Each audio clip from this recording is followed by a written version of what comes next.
Box office వద్ద భారీ కలెక్షన్లతో దూసుకెళ్తున్న చిరంజీవి గారి 'మనశంకర వరప్రసాద్' సినిమాకైతే హైకోర్టు షాక్ ఇచ్చిందని చెప్పుకోవాలి. సో, ఇవాళ అంటే 'మనశంకర వరప్రసాద్' గారి సినిమాకి ఇక్కడ Telangana government ticket rates hike చేయడం మనకు తెలిసిందే. అయితే దీనిపైన హైకోర్టు సీరియస్ అయింది గతంలోనే. అయితే ఇవాళ దీనికి సంబంధించి విచారణ జరిగిన నేపథ్యంలో హైకోర్టు అయితే ఇటు మూవీ టీమ్‌కైతే ఒక షాక్ ఇచ్చిందని చెప్పుకోవాలి. అసలు ఇవాళ విచారణలో ఏం జరిగింది?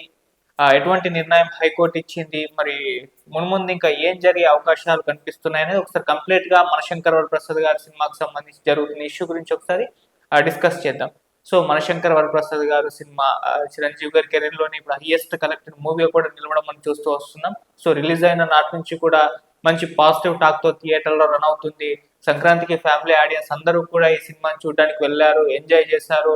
రిపీటెడ్ ఆడియన్స్ కూడా ఈ సినిమాకి రావడం జరిగింది. ఏకంగా ఈ సినిమా 300 కోట్ల క్లబ్‌లో చేరి ఇంకా కలెక్షన్స్‌తో ఇప్పుడు సంక్రాంతి అయిపోయి, సెలవులయిపోయి వీక్ డేస్ నడుస్తున్నప్పటికి కూడా మంచి స్టేబుల్‌గా కూడా కలెక్షన్స్ అయితే రాబడుతుంది. సో, ఆ లెక్కన ఈ సినిమా ఒక 400 క్రోర్స్ నుంచి 500 క్రోర్స్ వరకు కలెక్ట్ చేసే అవకాశాలు ఉన్నాయని కూడా అటు సినీ వర్గాలు కావచ్చు, ట్రేడ్ వర్గాలు కావచ్చు అంచనా అయితే వేస్తున్నాయి. సో, అలా మంచి హ్యాపీ మూడ్‌లో అయితే మూవీ టీమ్ ఉండడం జరిగింది. కాకపోతే ఇప్పుడు ఒక చిన్న జలక్ వచ్చి పడింది. అదేంటంటే ఈ సినిమాకి మనకు తెలిసిందే ఇటు తెలంగాణ గవర్నమెంట్ కావచ్చు, ఇక్కడ ఏపీ గవర్నమెంట్ కావచ్చు టికెట్ రేట్స్ హైక్స్‌కి సంబంధించి పర్మిషన్ ఇచ్చింది. ప్రీమియర్స్‌కి పర్మిషన్ ఇచ్చింది. సో, దాంతో 12వ తారీఖున రిలీజ్ కావాల్సిన సినిమా 11 నైట్ ప్రీమియర్స్‌తో మొదలైపోయింది. అయితే ఈ ప్రీమియర్స్‌కి 600 రేట్ పెట్టడం మనం చూసాం. అలాగే సింగిల్ స్క్రీన్స్‌కి ఆహ్, రూ. 50 పెంచుకోవడానికి, మల్టీప్లెక్స్‌లకి రూ. 100 పెంచుకోవడానికి కూడా పర్మిషన్ ఇచ్చింది. ఇది రిలీజ్ అయిన 12వ తేదీ నుంచి అంటే 11 నుంచి 18 వరకు కూడా ఆ పెంచిన ధరలతోని ఈ మూవీ థియేటర్‌లో రన్ అవుతుందని చెప్పేసి కూడా ఆ విధంగా అయితే గవర్నమెంట్ పర్మిషన్ ఇవ్వడం జరిగింది. అయితే ఈ సినిమాకి ఈ విధంగా భారీ రేట్లు పెంచారు. ఇది అక్రమంగా పెంచారని చెప్పేసి కోర్టులో ఒక అడ్వకేట్ శ్రీనివాస్ రెడ్డి గారని చెప్పేసి ఆయన కూడా వేయడం జరిగింది. దీంతో మనశంకర్ వరప్రసాద్ గారి సినిమాకి ఈ విధంగా హైక్స్ ఇవ్వడం పట్ల అంటే హైకోర్టు కూడా ఆగ్రహం వ్యక్తం చేసింది గతంలోనే. అయితే అయినా కూడా పెంచిన ధరలతోనే ఈ సినిమా కూడా రన్ అవ్వడం జరిగింది.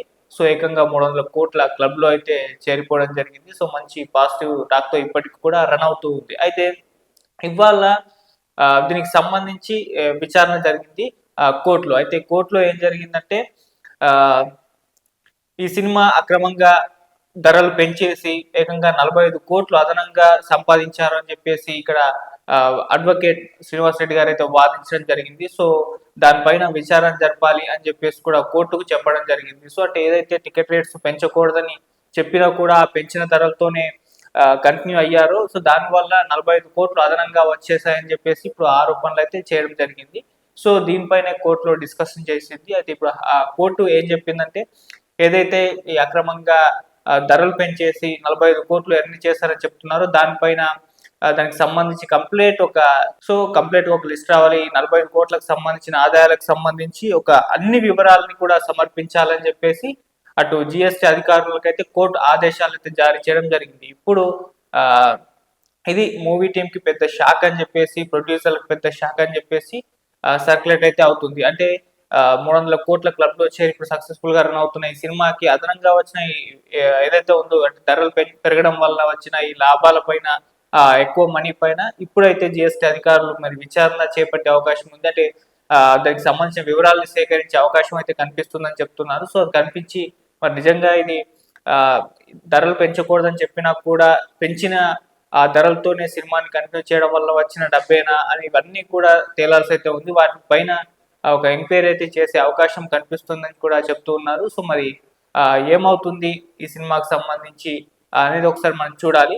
సో ఈ విధంగా అంటే సినిమాలకి ధరలు పెంచడం పైన మొదటి నుంచి కూడా ఇటు బయట కూడా భిన్నాభిప్రాయాలు వ్యక్తం అవ్వడం మనం చూస్తూ వస్తున్నాం. సో పారినైన సినిమాలు భారీ బడ్జెట్ సినిమాలు అని చెప్పేసి సినిమా బడ్జెట్ ని భారీగా పెంచేసి ఆ భారీ బడ్జెట్ ని రికవరీ చేసుకోవడానికి టికెట్ రేట్స్ హైక్స్ పెంచి దాన్ని సాధారణ జనం మీద రుద్దుతున్నారన్న విమర్శలు కూడా వినిపిస్తూ ఉన్నాయి. మరోవైపు ఇంకొంతమంది ఏం మాట్లాడుతున్నారు ఇప్పుడు చాలా రేట్లు పెరిగిపోతున్నాయి, హాస్పిటల్లో ఖర్చులు పెరిగిపోవడం అవి ఇవి అన్ని పెరుగుతున్నాయి, దానికి లేనిది ఒక సినిమా ఇండస్ట్రీకి ఎందుకు, సినిమాలకి ఎందుకు, తిప్పికొడితే ఒక సంవత్సరంలో 4-5 పెద్ద సినిమాలు మాత్రమే రిలీజ్ అవుతాయి. ఆ 4-5 రిలీజ్ అయిన పెద్ద సినిమాలకు మాత్రమే టికెట్ రేట్స్ హైక్స్ ఉంటుంది. సో సంవత్సరంలో ఇన్ని సినిమాలకు టికెట్ రేట్స్ పెంచితే ఇందుకు అప్డేట్ స్థాయిని విమర్శలు అనేవాళ్ళు కూడా ఉండడం జరిగింది. అలా భిన్నాభిప్రాయాలు వ్యక్తం అవ్వడం, చర్చలకు దారి తీయడం మనం చాలా సందర్భాల్లో చూసాం.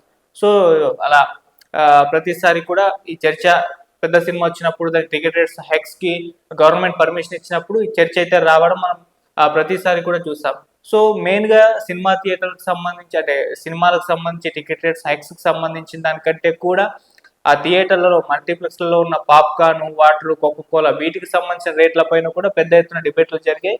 సో సినిమా టికెట్ రేట్స్ కంటే ఎక్కువగా వాళ్ళే దోచుకుంటున్నారు, వాటికే ఎక్కువగా రేట్లు ఉన్నాయని చెప్పేసి కూడా విమర్శలు చేస్తున్నారు. సో దాన్ని సమర్థించే వాళ్ళు కూడా ఉండడం జరిగింది. సో అలా ఎంటైర్గా ఈ సినిమాకి సంబంధించిన ఈ రేట్స్ కి సంబంధించి అయితే ఒక డిబేట్ అది ఎప్పటికి కూడా అలాగే ఉంటుంది. సో అది నడుస్తూనే ఉంది.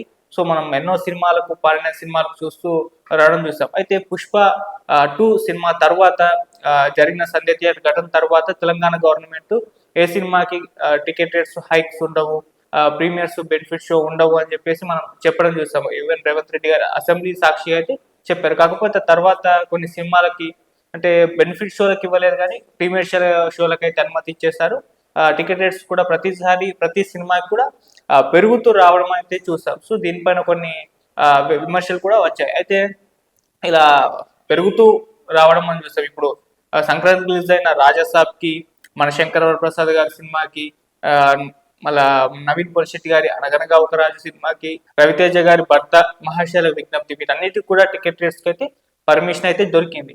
సో ఇలా ప్రతి సినిమాకి ఇన్ని సినిమాలకు మీరు టికెట్ రేట్స్ పెంచుతూ ఉంటే సో ఎలా చూస్తాం, అన్ని సినిమాలను ఏ విధంగా చూడగలం అని చెప్పేసి సో జనాలని రిప్రజెంట్ చేస్తూ కొంతమంది యాక్టివిస్టులు కూడా మనం మాట్లాడడం అయితే చూసాం. సో ఏదేమైనా సంక్రాంతికి టికెట్ రేట్స్ హైక్ అయినా కూడా జనాలు థియేటర్లోకి వెళ్ళారు, సినిమాలను ఎంజాయ్ చేశారు. మనశంకర్ వరప్రసాద్ గారి సినిమా బ్లాక్ బాస్టర్ హిట్ అయింది. అలాగే నవీన్ పొలిశెట్టి గారి అనగన ఒక రాజు సినిమా 100 crores క్లబ్ లో చేరింది.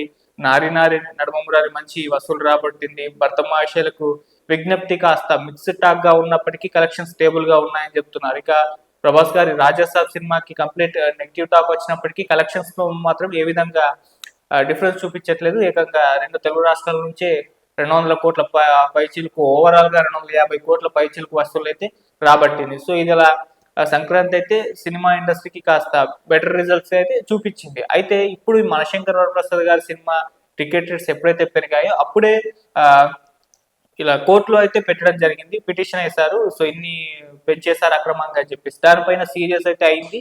సో దాన్ని ఆపాలి అని చెప్పేసి చెప్పినట్టుగా కూడా ఉంది. అయితే పెంచిన టికెట్ రేట్స్ తోనే అయితే వీళ్ళు కంటిన్యూ చేసేసారు. ఇప్పుడు దానిపైన విచారణ అయితే జరిగింది కోర్టులో. పెంచిన అక్రమంగా పెంచి 45 కోట్లు గడించారు వీళ్ళు. సో దీనిపైన యాక్షన్ తీసుకోవాలని చెప్పేసి కోరడం అయితే జరిగింది. ఇప్పుడు దానిపైన కోర్టు అటు జిఎస్టీ అధికారులకైతే 45 కోట్లు ఏవైతే ఉన్నాయో దానికి సంబంధించిన కంప్లీట్ వివరాలని సేకరించి ప్రవేశపెట్టాలని చెప్పేసి అయితే కోరడం జరిగింది. మరి ఇప్పుడు మూవీ టీం దీని పట్ల ఏ విధంగా స్పందిస్తుందో చూడాలి. మరి ఎటువంటి వివరాలు ఆ 45 కోట్లకు సంబంధించి వీళ్ళు చూపిస్తారో తెలియాలి. సో దీనిపైన మరి మున్ముందు ఇంకా ఎటువంటి పరిణామాలు చోటు చేసుకుంటాయి, ఎటువంటి రిజల్ట్స్ వస్తుందా అనేది వెయిట్ చేసి చూడాల్సిన అవసరం అయితే ఉంది. సో అంటే ఈ విధంగా ఇటువంటి ఒక చర్చ, ఇటువంటి ఒక ఇష్యూ ఇప్పుడు కోర్టులో ఉన్నప్పటికీ బయట మాత్రం ఆ సినిమా అయితే దుమ్ము దులుపుతుంది కలెక్షన్ల పరంగా అని చెప్పుకోవాలి. సో మరి కలెక్షన్స్ ఇంకా ఏ రేంజ్ లో 500 crores క్లబ్ లో చేరుతుందో లేదో చూడాలి. మరోవైపు కోర్టులో ఏం జరుగుతుందో అనేది కూడా మనం వెయిట్ చేసి చూడాల్సిన అవసరం అయితే ఉంది. Thank you so much.